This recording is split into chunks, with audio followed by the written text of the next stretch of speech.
Shabbat Shalom. Do you ever feel like life is kind of a master class? Like God's whispering to you through the events of your day? Last week I had 2 back-to-back conversations which have been just echoing in my mind. The first was I went to visit someone who has been dealing with some significant health challenges.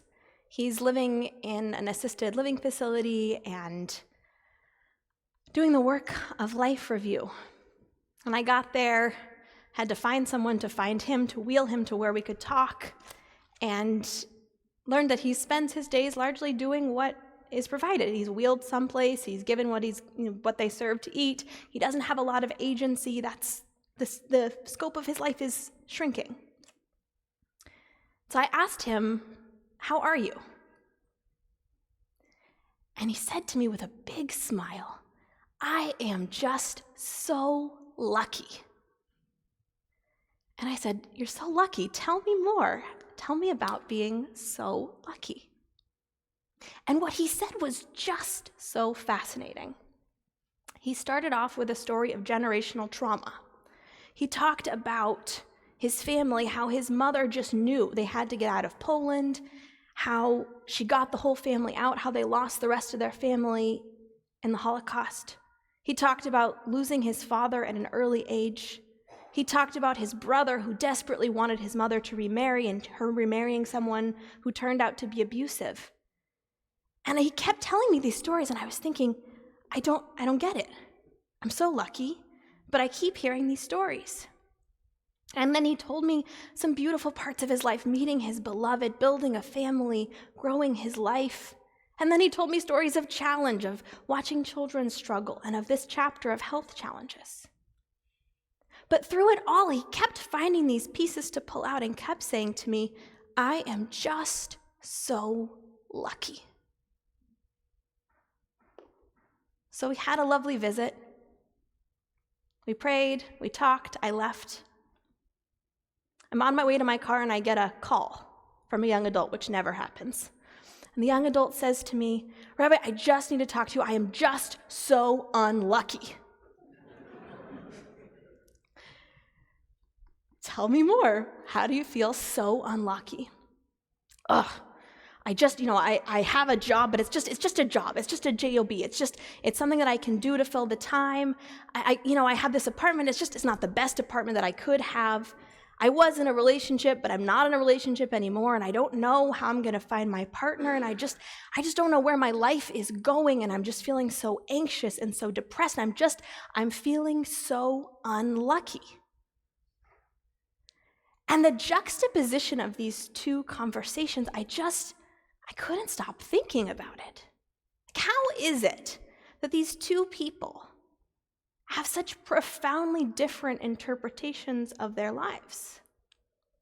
And more than that, from the outside looking in, if I were going to pick someone to say, "I feel so lucky," and someone to feel so unlucky, I would have swapped. Here's someone who has very little agency, who is dealing with a lot of physical challenges, a lot of illness, a lot of suffering, who knows, as he said to me so many times over the course of our conversation with an ironic smile, it's all downhill from here. And yet, he feels lucky. And when he reflects upon his life, even the most challenging moments, he sees luck in them, joy in them, hope in them, optimism. And here's someone who has everything before him. He's got a place to live. He's got food to eat. He's got friends. He's got community. His life is only going to get better. His life is only going to evolve. He has everything in front of him. And he can go where he wants to go and do what he wants to do. And the only thing that's not yet happened is everything hasn't yet come together. So what's the difference? The more I thought about it, it feels like the difference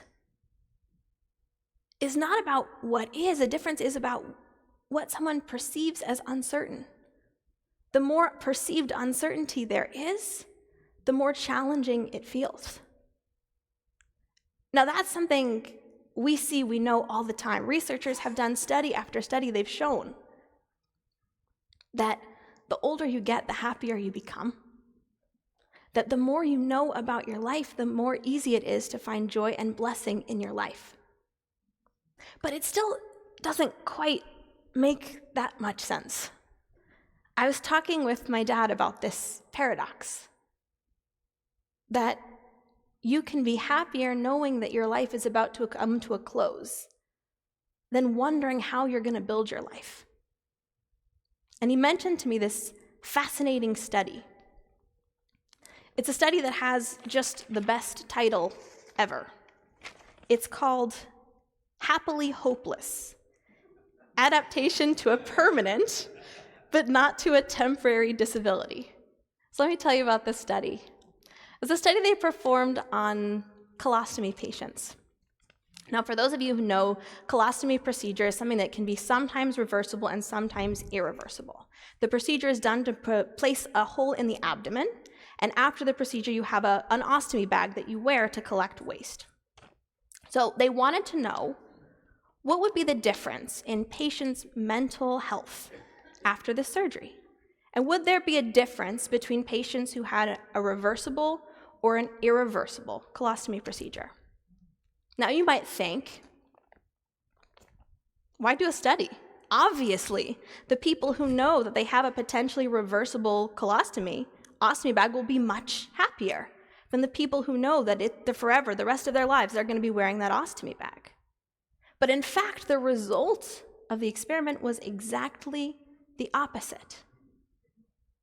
People who knew they had a permanent ostomy bag were significantly happier than the people who wondered if they were going to or not going to get that ostomy bag removed. And what this goes to show is just so fascinating. Our mental experience, our internal reality is not driven by what is, right? Everybody had the same surgical procedure. Everybody had the same exact experience moving through the world. The only difference between these patients was with what they thought was coming on the horizon. And the uncertainty of knowing, even when that's traded out for the certainty of knowing you're going to be dealing with a permanent disability, the uncertainty of unknowing is just so challenging. So what do we do with this? Because it's not like you can solve the problem of uncertainty by just knowing that it's a problem. Right? If you're waiting for the results of a big test, knowing that waiting for those results is stressful does not help you deal with the stress. And if you're a young person desperate to build your life, wondering when or how you're going to meet your partner or where your career is going to unfold or how you're going to live or where you should move, knowing that uncertainty is stressful is also super unhelpful. So where do we go? There's a Jewish ritual that is super uncommon, but I believe super powerful. It used to be, people had this belief that dreams were super powerful. And so the rabbis came up with a way to manage the stress that would come out of people's dreams. If you woke up in the middle of the night in a panic, you had a nightmare, you might worry that what you saw in your dream would come to pass. You might fear that what you dreamed about would become a reality. And so the rabbis devised this practice where the next day you'd wake up from your bad dream, you'd call together a beit din, and you'd tell them about your dream. And you tell 3 rabbis, 3 trusted elders, what you saw and what you're worried about and what you're concerned would come to pass. And they would listen to your dream and interpret and tell you with certainty the meaning of your dream. No, that wasn't a monster. No. That was the force of the universe that's bringing you strength, that's bringing you ability to continue and pursue your dreams. Oh, no. That wasn't a fire. That was the fire of Torah, the fire of love of God burning in you that's bringing you joy. And they would transform that uncertainty, that fear, that worry about your dream into certainty about blessing. And in that way, you could go about your day not worrying. No uncertainty, nothing to look here. Now, I'm guessing no one in this room, or I shouldn't maybe guess, but I'm guessing a minority of us have maybe got people together to interpret our dreams so we wouldn't have that uncertainty. But all of us deal with that challenge of grappling with the uncertainties of life. And I think that practice, that spiritual practice of assembling a Beit Din, is so important, so critically important. It's critically important for young people to be able to share their stories of what they're worrying about, of the uncertainties in their life, and to hear an elder person's perspective. And I mean that because the more experiences you have, the more perspective you have, the more you can share about what might be, maybe even memories of times that you had an uncertainty that came to be certain and how you got through that moment. But it's also important because the act of sharing, the act of bringing us together, sometimes brings us wisdom and connections that helps us to endure uncertainties together. This week was the 10th yahrzeit of my Rebbe Reb Zalman Chachter Shalomi Alav HaShalom. And it's hard for me to believe it's been 10 years. But all week I've been thinking about him and remembering his stories. He loved telling stories. He was someone who, whenever he spoke, it was peppered with story after story after story. And I was remembering this week one story that he told about his early adulthood. He was born in Poland, and his family moved to Vienna when he was 1. He was in Vienna when Kristallnacht happened, and it was a really tough time to be a young man growing up. He talked about these boys that he went to school with who had been formerly his friends, who overnight became terrible bullies, who humiliated him and beat him up, and who pretended as if they'd never spent time together before. He talked about the fear of being an emerging adult, seeing the most beautiful building, the most beautiful synagogue just burned, smashed to pieces. His father was deported by the Gestapo and somehow snuck off the train and made it back to the family, and overnight the family escaped to Antwerp. And by the time he got there, he was just so angry and so bitter. There was so much uncertainty in his life. He had no idea if they were going to be safe there, if they were going to have to move, where they were going to go, what they were going to do. And the only thing he could really be certain about is if there was a God, this God was messing up.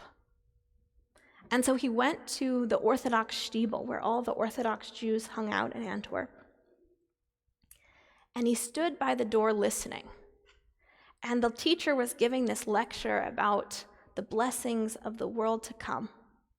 And Reb Zalman, who was not then a rabbi, he was a 14-year-old kid who dreamed of becoming a chemist, he stood by the door.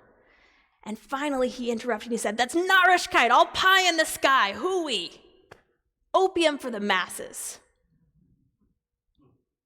And the students were like, "What are you doing? Shh, you can't interrupt the teacher. We don't do this. This is not what is done."